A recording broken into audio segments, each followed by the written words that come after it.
ہمیں atom bomb چین سے نہیں رہنے دیتا اور ہمیں انڈیا چین سے سونے نہیں دیتا۔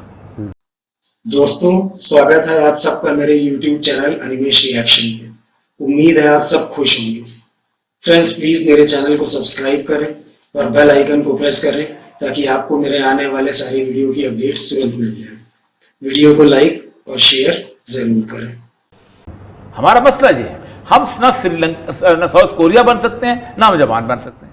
دنیا کی دو بڑی اگلی تھرڈ ورلڈ وار صرف ان دو لوکیشن پہ ہونی ہے۔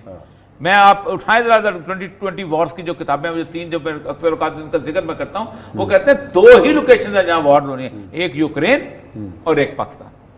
اصل مسئلہ یہ ہے کہ سری لنکا اور پاکستان کا اب مستقبل مجھے لگتا ہے یہ یوں چلنا شروع ہو جائے گا ساتھ ساتھ۔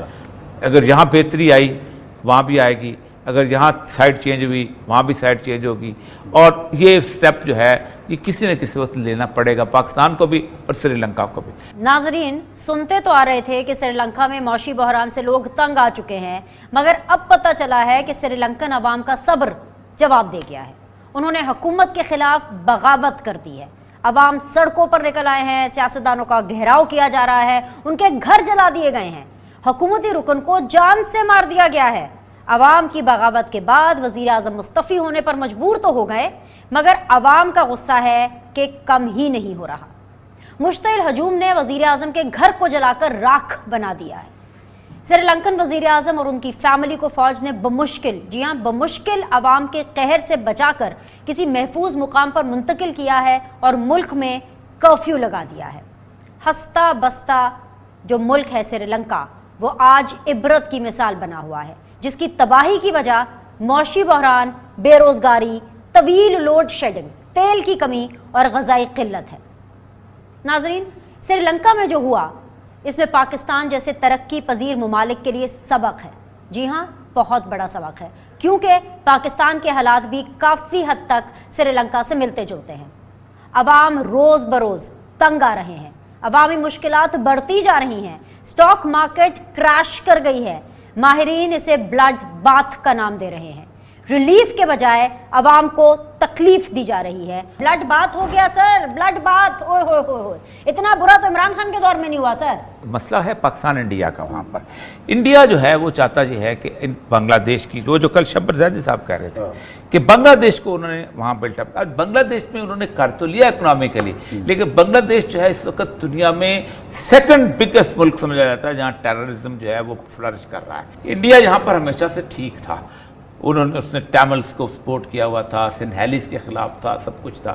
انڈیا یہی کو وہ اسٹیبلش کرنا چاہتے تھے سری لنکا کے ساتھ۔ آپ دیکھیں، ایک تو ہے کویٹ، ایک ہوتا ہے ایکوس انہوں نے بنایا تھا جس میں 16 ملک تھے، اس میں پاکستان کے علاوہ 17 ملک شامل تھے جو چائنا کو کنٹینمنٹ کریں گے، جن میں سے تھائی لینڈ تھا، لاؤس تھا، اس کے بعد ویتنام تھا، یہ سارے ملک تھے، ان میں سے ایک سری لنکا بھی تھا۔ سری لنکا واحد ملک تھا جس نے پاکستان کی وجہ سے ان کے ساتھ علیحدگی اختیار کی اور پاکستان کی وجہ سے انہوں نے چائنا کی طرف ٹلٹڈ کیے ہوئے، اور چونکہ پاکستان نے ان کو ٹیررزم سے نجات دلائی تھی۔ آپ سوچیں کہ اگر پاکستان کی فوج نہ گئی ہوتی تو آج اس وقت وہ انفلیمز ہوتے، وہ جافنا کا پورا علاقہ اور سب کچھ۔ اس وقت صورتحال یہ ہے کہ خود پاکستان جو ہے وہ چین کے بارے میں جن پہ پتے تھے وہی تکیے ہوا دینے والی بات ہو گئی ہے کہ پاکستان خود اسی کرائسس کا شکار پڑ گیا ہے۔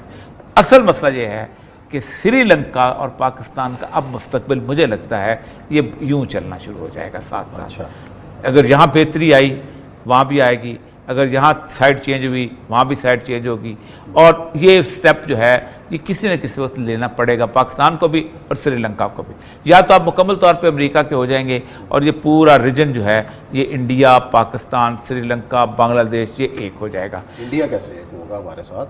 آج آپ نے کمرشل رشید بھیج دیا نہیں تو اس سے پلان، عثمان صاحب پلان بنیادی طور پہ امریکہ کی خواہش یہی ہے۔ اچھا، لیکن امریکہ دو چیزوں کو اگنور کرتا ہے۔ میں نے کل ایک بہت بڑے امریکن تھنک ٹینک کے چیف سے بات کر رہی تھی، میں نے کہتا کہ یہ کیوں نہیں ہو سکتا، why can't you act like Japan and South Korea, they are all developed, they are too good countries. میں نے کہا صرف ایک فرق ہے، ان کے ساتھ کوئی انڈیا نہیں ہے دشمنی کرنے کے لیے، اور ان کے پاس ایٹم بم نہیں ہے۔ صحیح، ہمیں ایٹم بم چین سے نہیں رہنے دیتا اور ہمیں انڈیا چین سے سونے نہیں دیتا.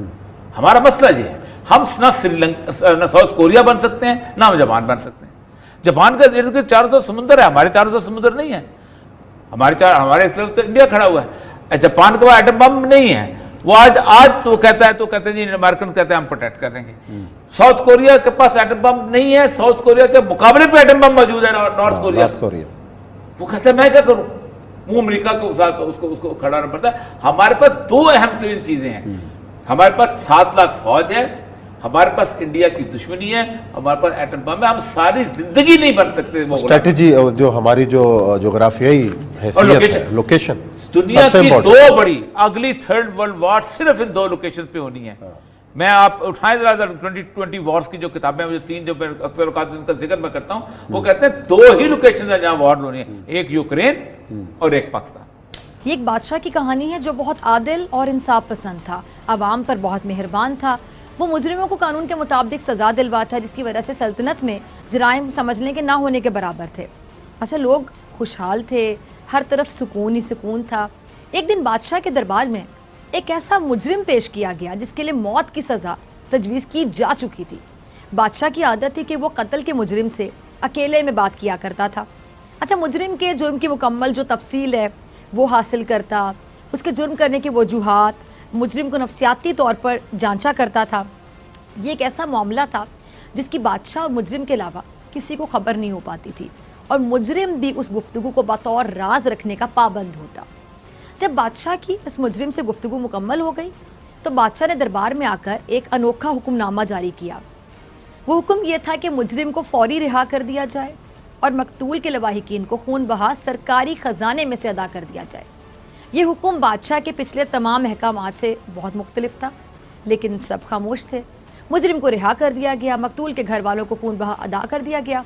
اچھا, یہ خبر پوری سلطنت میں پھیلتی دور دراز کے ایک دیہات میں پہنچ گئی.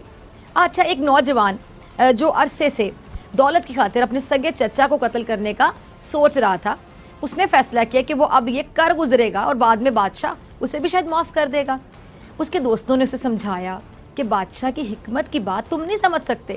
بادشاہ نے اس سے پہلے کسی قاتل کو معاف نہیں کیا, اور اس معاملے کے بعد بھی بادشاہ نے 4 قاتلوں کو موت کی سزا دی ہے. لیکن نوجوان بضد تھا کہ بادشاہ معاف کر دے گا, کیونکہ وہ بہت رحم دل ہے. اور پھر اس نوجوان نے اپنے سگے چچا کو قتل کر ہی دیا اور قتل کے ساتھ ہی گرفتاری دے دی. اچھا, بادشاہ نے اس کی موت کی سزا کی توثیق کر دی. وہ نوجوان بہت چلایا, لیکن کسی نے اس کی ایک نہ سنی, اسے موت کی سزا دے دی. وہ بادشاہ کی حکمتوں کو اپنے لیے قانون سمجھ بیٹھا تھا, اور اسی سبب وہ قتل کا مجرم بن گیا, اور یہ بھول گیا کہ بادشاہ رحم دل ضرور ہے, لیکن اس کی رحم دلی اپنی حکمتوں پر انحصار کرتی ہے, نہ کہ بادشاہ کی جو رحم دلی ہے نوجوان کے جرم سے مشروط ہے. اب ناظرین, یہ کہانی ہماری سیاست سے بڑی ملتی جلتی ہے. اس کہانی کو سنتے اور بیان کرتے ہی این آر او یاد آنا میرے خیال سے بڑا یقینی ہے. این آر او آپ کو بھی یاد آنا شروع ہو گیا ہوگا. این آر او کا لفظ, اگر ملک کو 2 ہاتھوں سے لوٹنے والوں کا پہلے ہی حساب ہو جاتا تو آج سیاست میں موجود جو کرپشن کے الزامات والے رہبر ہیں یہ ہمارے حکمران نہ بنتے.